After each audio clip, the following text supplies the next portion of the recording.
E eu que me casei com um cara gay e só descobri que ele era gay no auge da nossa lua de mel. E eu sei que vocês vão falar assim, ah, mas você nunca desconfiou, você não viu de cara. Calma que eu vou explicar tudo bem detalhado pra vocês, tá?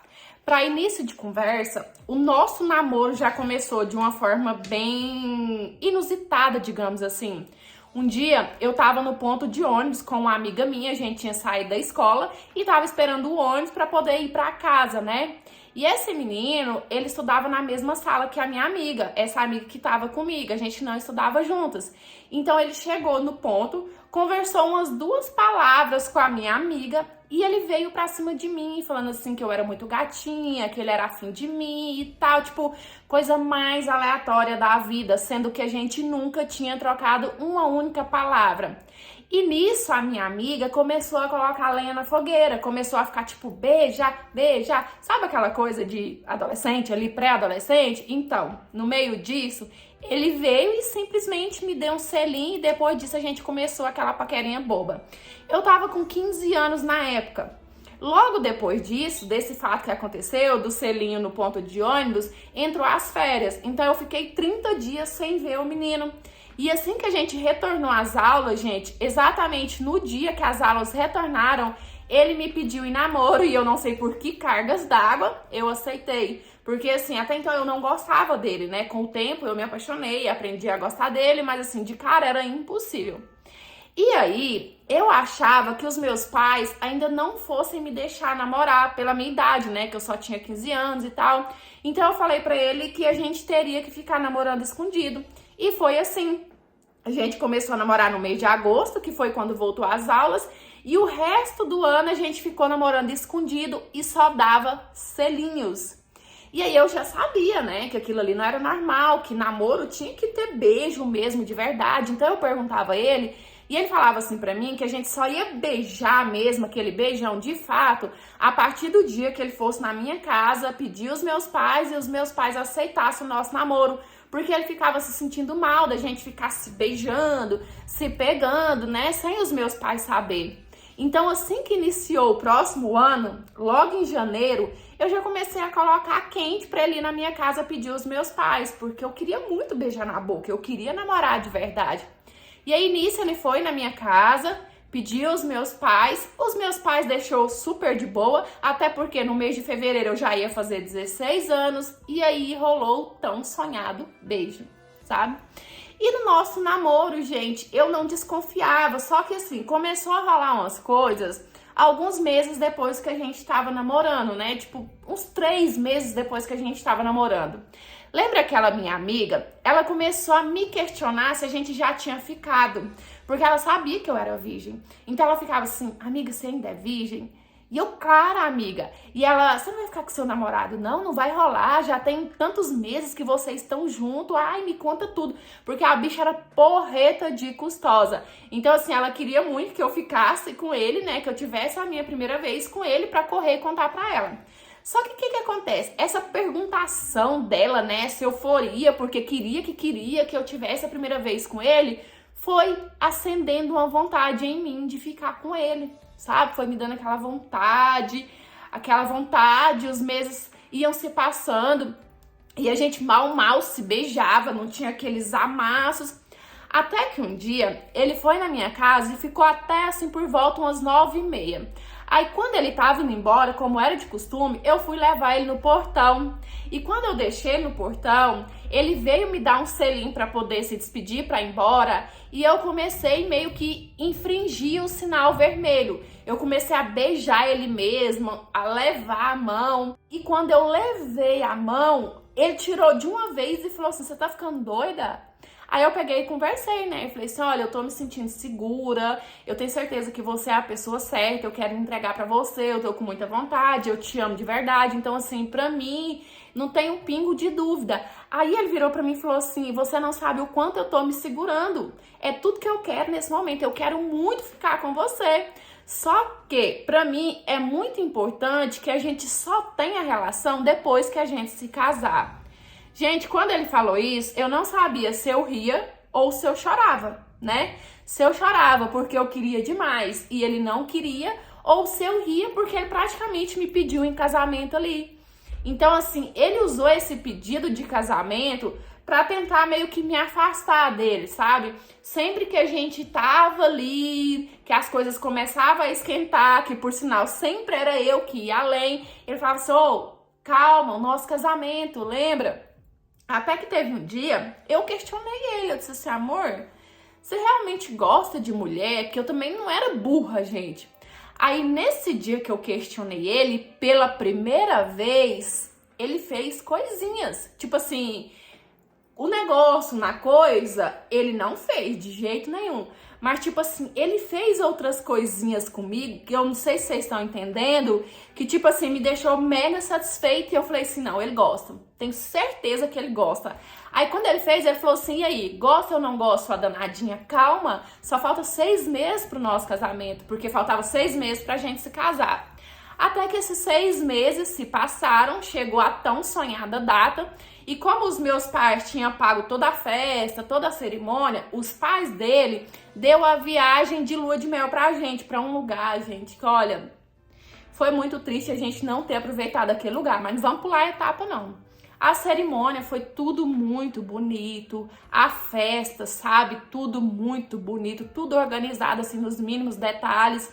E na primeira noite, eu não quis dormir com ele, porque a nossa viagem seria no dia seguinte. Então eu fui dormir na casa da minha mãe, né? Não consegui passar a noite na festa, porque eu pensei assim, não, eu quero me entregar pra ele naquele lugar maravilhoso que a gente vai, né? Eu já esperei tanto tempo, você vê, a gente começou a namorar, eu tinha 15 anos e a gente se casou com 18 anos. Eu já esperei tantos anos, então esperar uma noite sequer não vai me matar, mas quase que eu nem dormi, gente, de nervoso, de vontade. E aí nisso a gente foi no dia seguinte, viajamos bem cedinho. Chegamos lá, gente, um lugar paradisíaco, sabe? Tinha tudo pra ter aquela noite de núpcias, assim, de filme, de sonho, de novela mesmo. Só que o que acontece? Quando foi à noite, de dia, como a gente já chegou assim, era depois do almoço, a gente foi ver o lugar e tal, descansar um pouco, né? Deixamos pra noite. Só que quando chegou a noite, que chegou, né, a hora H, ele falou assim pra mim que tava passando mal, que não tava bem, que tava se sentindo muito mal, porque ele nunca tinha andado de avião. E eu até acreditei, porque ele tava pálido. Realmente tava parecendo, né, que ele tava passando mal, porque ele tava super pálido, eu até fiquei preocupada. Então, tipo, né, vamos dormir e amanhã é outro dia. Até porque eu tava com muita vontade, mas também não tava assim, escalando as paredes, né, gente? Quando foi no dia seguinte, eu acordei antes que ele. Levantei, tomei um banho, me perfumei, sabe? Dei um jeitinho no rosto, meio que me preparei antes dele. E aí eu fui lá acordar ele, beijinho no pescoço, beijinho na orelha. A gente começou ali, foi indo, e foi indo, e foi indo. E tipo assim, a gente tava meio que naquele rally-rola, sem ser, né, nos finais. Só que o trem não ia. Vocês conseguem entender? Por mais que eu fizesse, por mais que eu tentasse, por mais que a gente se envolvesse ali, o trem não ia.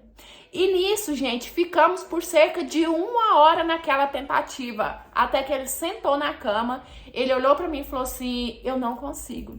E eu, inocente demais, ainda falei assim pra ele assim, calma, é normal, você tá muito nervoso, relaxa, a gente não tem pressa. Ele falou assim, não, realmente eu não consigo. Eu não consigo ficar com mulher, eu não gosto de mulher. Gente do céu, nessa hora eu comecei a chorar.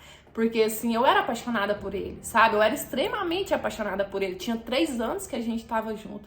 E eu falei assim pra ele, mas por que você fez isso comigo? Por que você tá fazendo isso comigo? Aí ele falou assim pra mim que ele sabia que aquilo não era normal, que ele tinha nojo dele, que ele sabia que era errado, que ele queria tentar ser normal e que ele gostava tanto de mim, que ele fazia questão que desse certo comigo, que ele não queria me magoar, que ele queria muito que a pessoa dele fosse eu, mas que ele não conseguia, sabe? E eu muito magoada com ele, eu chorando, sabe? Eu perguntei pra ele assim, mas você acha justo? Você acha justo ter me usado de cobaia, ter me feito me apaixonar por você e agora você jogar na minha cara que você não gosta de mulher, sendo que lá atrás eu te perguntei E aí ele só sabia pedir perdão e super sem graça, chorando também. E, gente, eu só não vim embora naquele mesmo dia porque a nossa passagem de volta tava compra para 2 dias depois. Não tinha de onde eu tirar uma passagem, sabe? Mas a minha vontade era sair correndo daquele lugar. E aí ele me pediu para que eu não contasse para ninguém, porque ele não estava preparado para ninguém saber. Só que quando a gente voltou, eu fui direto para casa dos meus pais. Obviamente eu não quis ir para casa dele porque não tinha clima e eu só sabia chorar.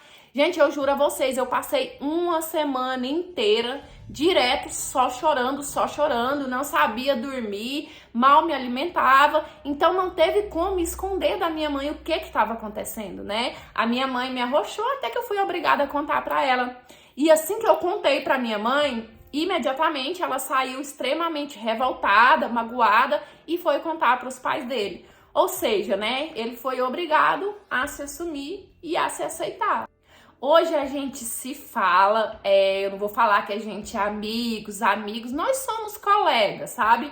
Muitos anos se passaram, eu me casei, ele também se casou, então hoje eu vejo isso numa boa, mas naquela época pra mim foi muito traumático.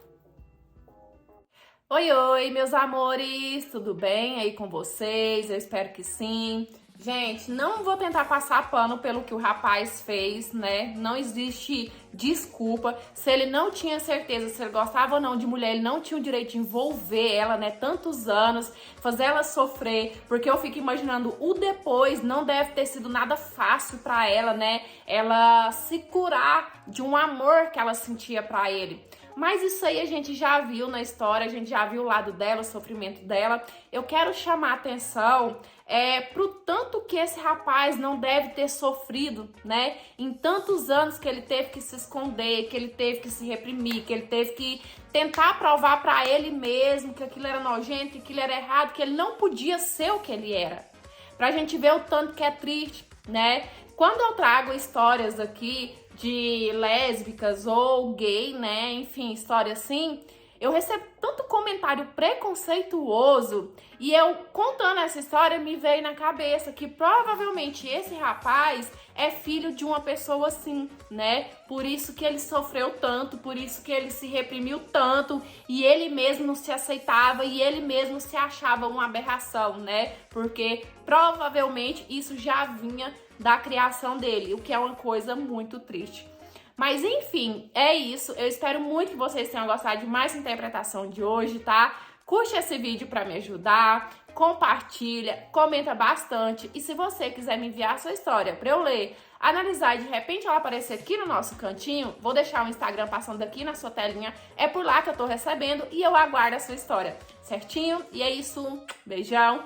Fica com Deus, fique em paz. Até os próximos. Tchau. Fui!